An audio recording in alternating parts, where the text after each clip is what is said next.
What is up, everybody? Welcome back to Team Fish Nichols' YouTube channel. Now, before we get into Grant's interview, we're actually going to talk about his deck list that he used to get second place at North Carolina State, and then after this, we're talking about his deck list that he used to get first at South Carolina State. And as you see, this is a Seismitoad Crawdaunt deck. Now, we've been over Seismitoad before. He has Attack, Quake, and Punch, which makes it where your opponent can't play any item cards from his or her hand during his or her next turn. But Grant decided to include a Crawdaunt, the 4/4 Crawdaunt, which has the ability Unruly Claw, which says when you play this Pokemon from your hand to evolve one of your Pokemon, you may discard energy attached to your opponent's active Pokemon. So basically, when you evolve, you automatically discard energy attached to your opponent's active.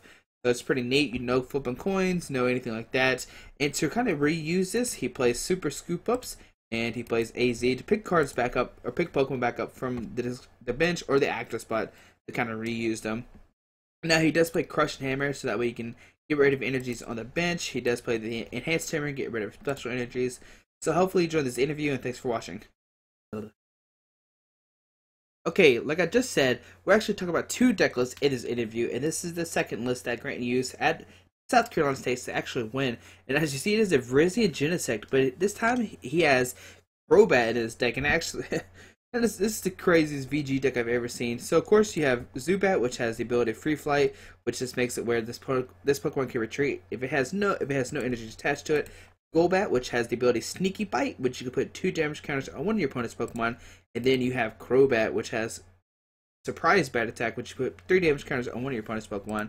And of course I ask, why does this include this? How does the math help and everything like that? But besides that, the deck is pretty much like a standard VG list.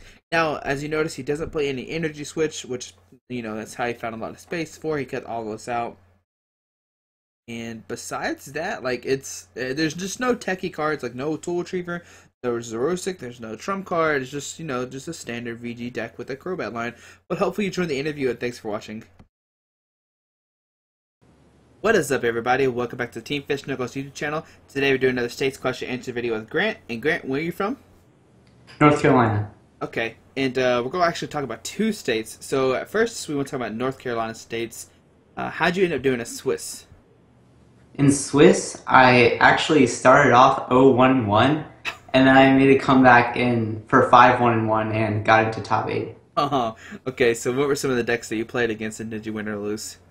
Round 1, I played against Donphan Groudon, which I thought I was going to win, but he made a comeback and ended up winning. Round 2, I played against a weird deck that wasn't real competitive. It was like Flygon and Trevenant EX and Malamar EX with a bunch of basic energy, and somehow I didn't beat that, I tied it. Wait, so what did that deck actually do? Nothing. He just put a bunch of basic and kind of rolled me game 1, and game 2 I actually offered him an intentional draw, which he took, and he was probably going to win that. My deck didn't work at all that round. Okay, so round 3, your deck starts working. What are you playing against there? Round 3, I play against Klinklang Cobalion with Bronzong and Sigilyph, which is really hard, but I managed to use my 1 Hypnotoxic Laser about, I don't know, 5 times with my Sanders Trump card to damage his Sigilyphs. So I narrowly beat that. Round 4, I believe I play against Seismitoad Slurpuff, which is a really good matchup, so I beat that pretty easily. Okay. Round 5, I think, is against Night March with Cobalion EX, which beats me game 1 because I was really surprised by the Cobalion EX because my only energies were 4 double energy, so he was able to get rid of those. But he dead drew game 2 and 3, so I won that. Okay. And then I believe the next round, round 6, was also against Seismitoad Slurpuff with Swampert, and I beat that, even though I dead drew game 1. I managed to win the next 2 games. And then the win and in round was against Lando Bats, which is a pretty good matchup. And in game 2, he prized all of his Hawlucha and Lucario. Oh man, that's crazy. Yeah.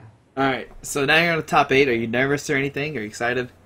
I'm really excited. My deck, I started off pretty bad, so I was, nervous at first, but now I'm gaining my confidence back. So I was pretty excited going into top 8. Okay, and what deck did you play against? I played against Donphan Groudon in top 8, and I beat it game 1 because he drew pretty badly, Mhm. but he actually won game 2.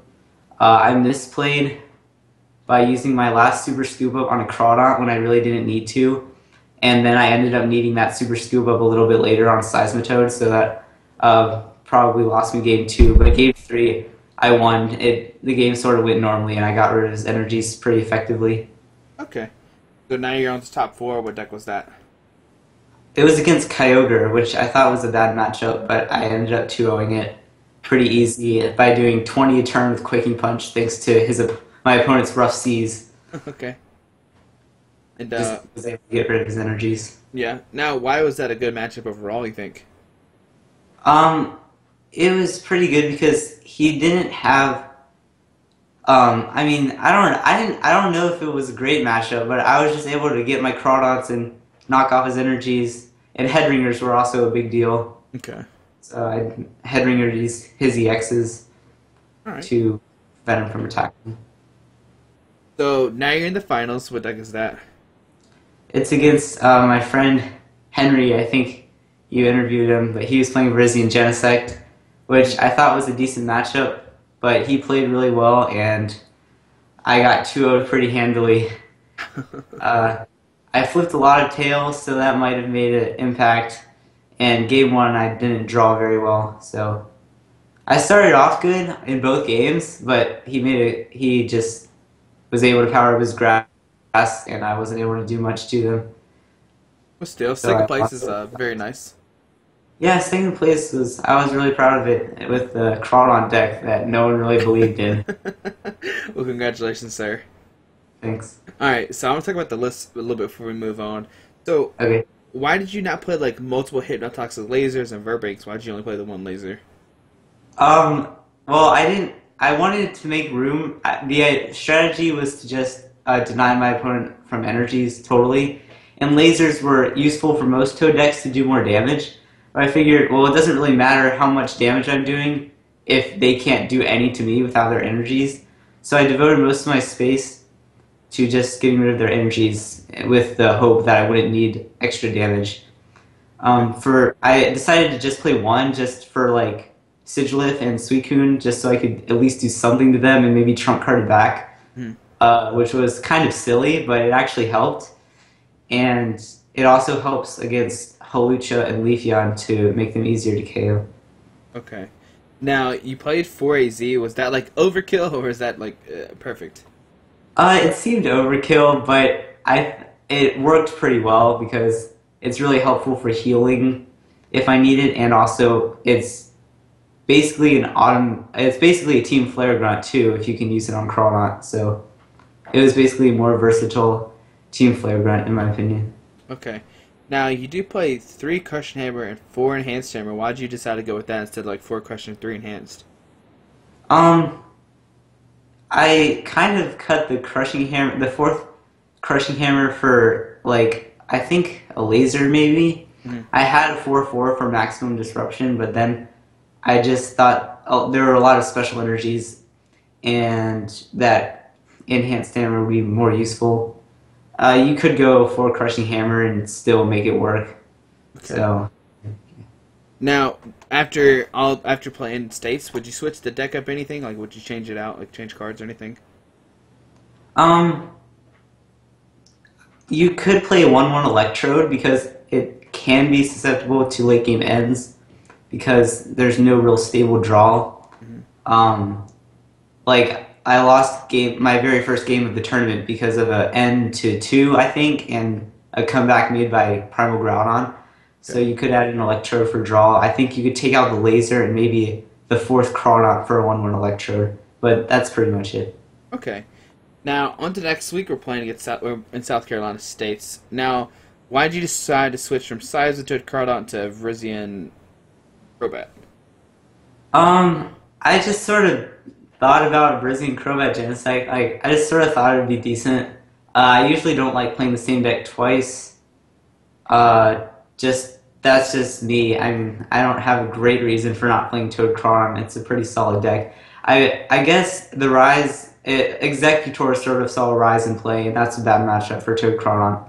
True. So I was a little bit scared of Executor. So yeah, like I said, the Wednesday before South Carolina State's, I was just sort of thinking about Virizion-Genesect Crobat. I don't know, I just thought it'd be decent. And then the night before the tournament, I actually built it, and I played 0 games of testing. So I was just theorizing that it would be good. And the morning of the tournament, I flipped to decide between Virizion-Genesect Crobat and this wacky Yveltal list that I had built. I mean, obviously the Virizion won the coin toss. Yes, it did. I'm glad it did. Okay, so how'd you end up doing Swiss with the Virizion-Genesect deck? Round 1, I played against Yveltal Garb, which Garb is very annoying because every single Pokemon on my deck has an ability. But game 1, he dead drew, and game 2, I think he just got a Gardevoir out quickly and rolled me with Yveltals. And game 3, he actually started with Jirachi EX, so I won that game. I won close 3-game match in round 1. Round 2 was against Kyogre, which is not a bad matchup at all, but it's not as easy as I thought because I didn't play Mr. Mime, and he also played Victini EX with Victory Piece. So I was a little bit nervous going into game 2 because he didn't get the Victory Piece Victini out game 1, but I just 2-0'd him because he was never able to attack with Victini, and I have a type advantage. Okay. So I started off 2-0, and then round 3 I lose to Landobats, which is a really tough matchup, especially because I prized 2 Zubat game 1 and started Jirachi game 2. So that's really tough in that matchup, and it's not a great matchup anyway. So I lost that. I got 2-0 pretty easily. Okay. Round 4, I believe, was against Executor, which I thought would be a really great matchup, but it turns out it was pretty hard because he played 4 Crushing Hammer, 2 Flare Grunt, and was able to pretty effectively deny me energies game 1. In game 2, I won. There was a game clock going up. There was a clock post in the store, so we could always see how much time was left. Mm-hmm. And I barely won game 2 with 10 seconds left on the clock. So that was pretty nerve-wracking. But so it ended in tie. So I'm at 2-1-1 at this point. Okay. So I just need to avoid the Flareons, and I think I'm good to go because there's a couple Flareon around that I was scared of. So round 5, I play against a Psychic Bats with like Mewtwo and Chandelure and stuff. Game 1, he also plays Seismitoad. So game 1, he opens Seismitoad and gets nothing else, which is really unlucky, and I just win in like 2 turns or something like that. Okay. And game 2 is a little bit closer, but Crobat can actually hit for 100 damage for 0 energy against his Mewtwo decks because he played Dimension Valley, and Crobat did some work in that game 2, which was really nice. Mm-hmm. So I won that 2-0. And then round 6 and 7, I don't know if you've heard of the Sablehouse brothers, but they're playing, and they're probably better than me at this game, but they were both playing Kyogre EX, which is a good matchup. Mm-hmm. So I was able to play against both of them. I played against both of them in round 6 and 7 with Kyogre. And I actually almost lost round 7. Round 7 is really interesting. Do you want to hear about it, or should I just... Yeah, you're good. You can talk about it. Game 1, I actually lost game 1 of round 7. Mm-hmm. I don't remember what happened exactly, but Mr. Mime would have helped. I didn't play any Mr. Mime. So he was able to just spread and take advantage with that. And then game 2, I started Jirachi EX with 4 Ultra Ball in my hand. So I thought I was just out of the tournament right there. I'm like, wow, 4 Ultra Ball and Jirachi. Where I got set up, I got a Juniper and stabilized with a turn 2 Emerald Slash. And I got Genesect rolling quickly, mm-hmm. and was able to take that game. And then game 3 was really intense. He had a Muscle Band on his Primal Kyogre, and actually one-shotted 2 Genesect EX with no damage on it. I think I killed him something with Megalo Cannon, and then he brought in his Primal Kyogre with Muscle Band, killed my Genesect. So then I Emerald Slash to a new one, and he Lysandered and killed that one with the Muscle Band Primal Kyogre. And I was just freaking out. I thought I was going to lose for sure. Right, ended up pulling off this play at the very end, where he's going to win the next turn by had Crobat, Golbat on a Kyogre X and Lysander, the Kyogre X, and Emerald Slash for 140. So it was really intense. Yeah. So I ended 5-1-1 and made top 8.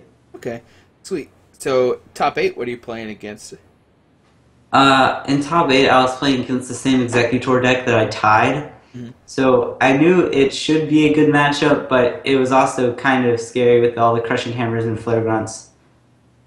So game 1, he actually won game 1, if I remember correctly. Because he went first, and going first is huge in that matchup because it decides whether or not I get to play one supporter or two supporters the whole game, basically. And the second supporter really helps. So he won that by just locking me out of the game. True. Game 2, I went first, got the two supporters, got some energies going, and was able to pretty easily win. Crobat is really helpful in that matchup because it sort of limits his ability to bench executes, because that would just kill them, and it only takes 1 energy to attack. And he was sometimes able to get his Mr. Mime out, though. And game 3 was really close. He got the turn 2. I don't remember if he got the turn 2 blockade or not. I think he might have started with a scrub or something. I don't know. It was really close anyway.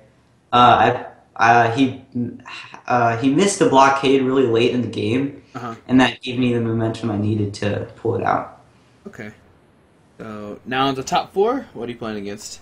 Top 4 is against the Landy Bats list that I lost to. I lost to it in round 3, so I was really nervous. In game 1, he just destroyed me pretty much. Mm-hmm. Top 4. And game 2, he draws terribly, and I win. I don't know if he plays any supporters at all that game. I can't really remember for sure, but he draws bad, and I win pretty quickly. Mm-hmm.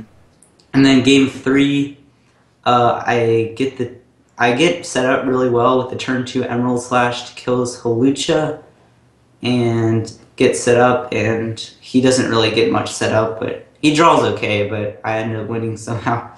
Okay. Now into the finals once again. Are you nervous? Are you hoping to win this time? Yeah, I'm really nervous. I've never won a state championship before, so I really want to win, but I'm going up against Night March, so I'm really scared about that. I haven't done testing, so I don't know how much my Crobats will actually help me. True. And it's really late, so I'm also really tired.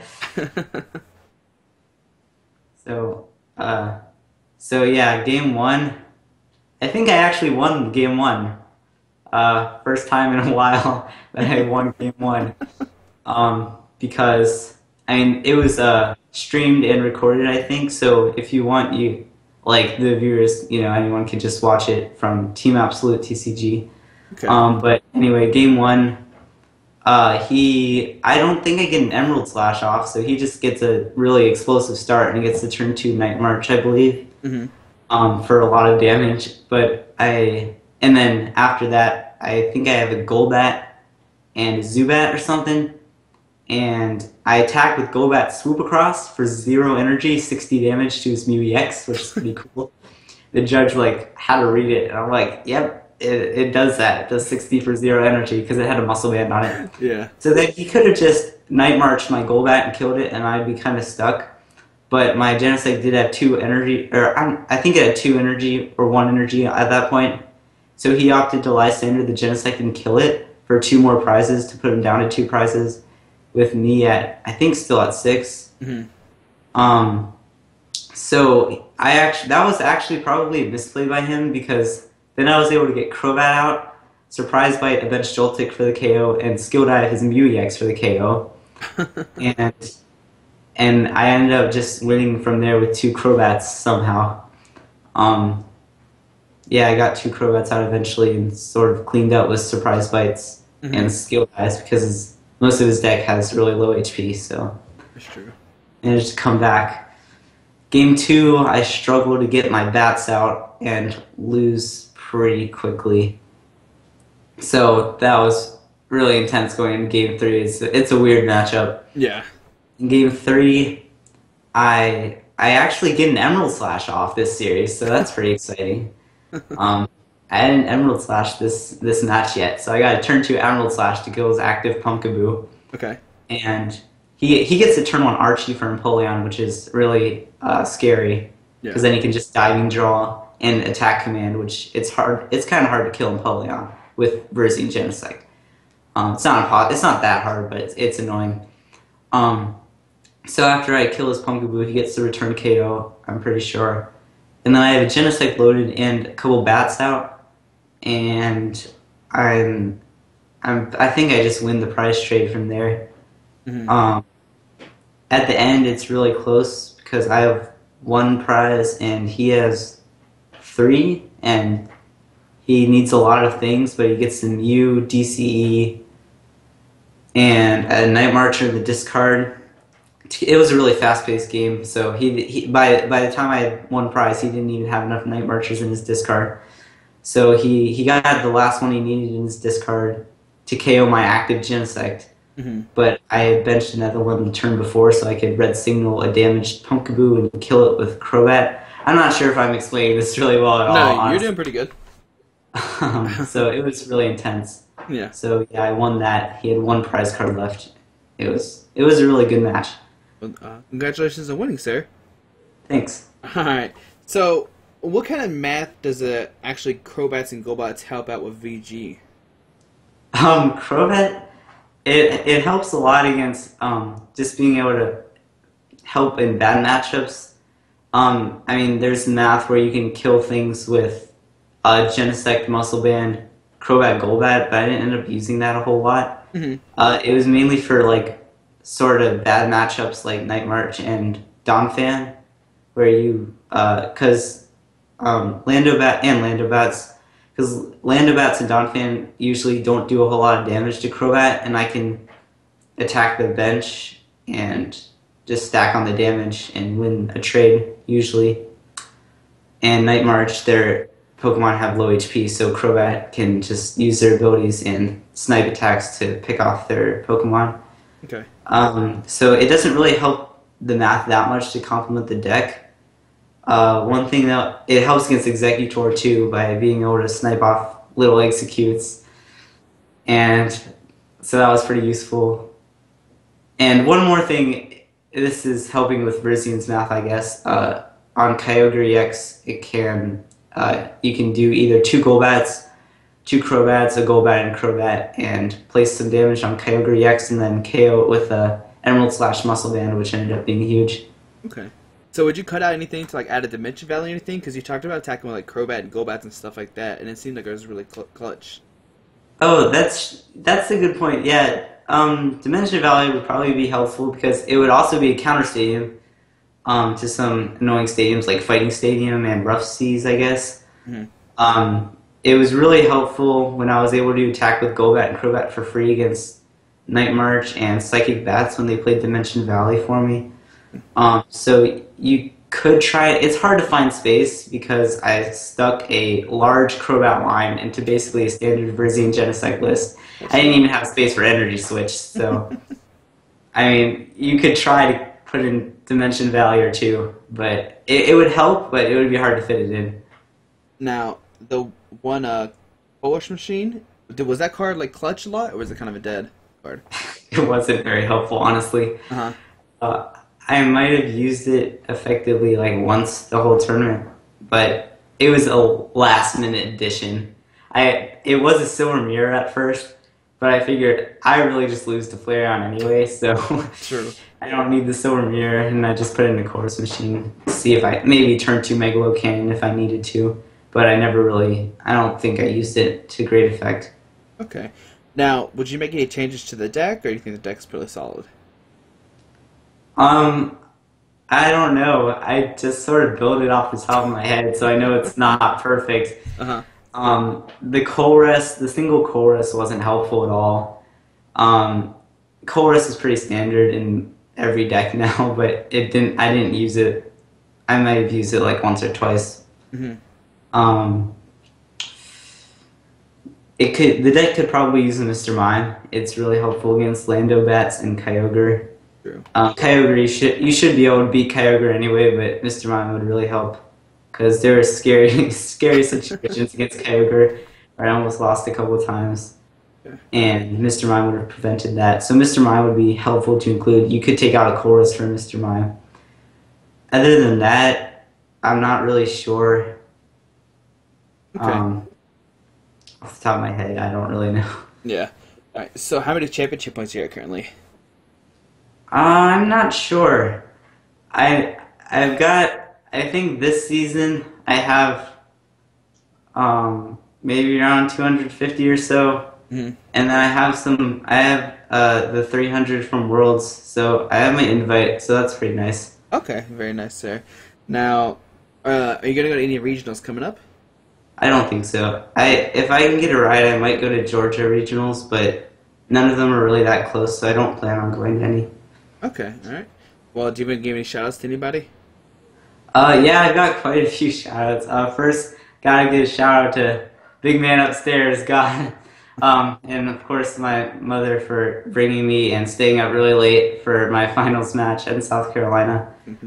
And then also I want to give a shout out to you and all the people that help promote this game, like all the streamers and YouTube channels, websites, all that. Andrew Wamble for compiling all the tournament results is really, really nice and helpful. Yeah, true. My friend Ben Alexander played Toad Crawdaunt at North Carolina State. He didn't do very well, but I really appreciate him believing in the deck because he was the only one who really believed in it before I played it. Yeah, I guess general shout out to all my friends for being cool. Shout out to Henry Rosconis for beating the Toad Crab deck and winning North Carolina and getting second at Virginia, I believe. So he's had a great season and he's a friend of mine. So yeah, I think that's it. Thanks for interviewing me. And shout out to you, man, for coming up with like 2 crazy rogue decks that nobody's ever seen before and doing great up with them. Thanks. Alright, man. Well, thanks for doing this, and hopefully I'll see you at Worlds.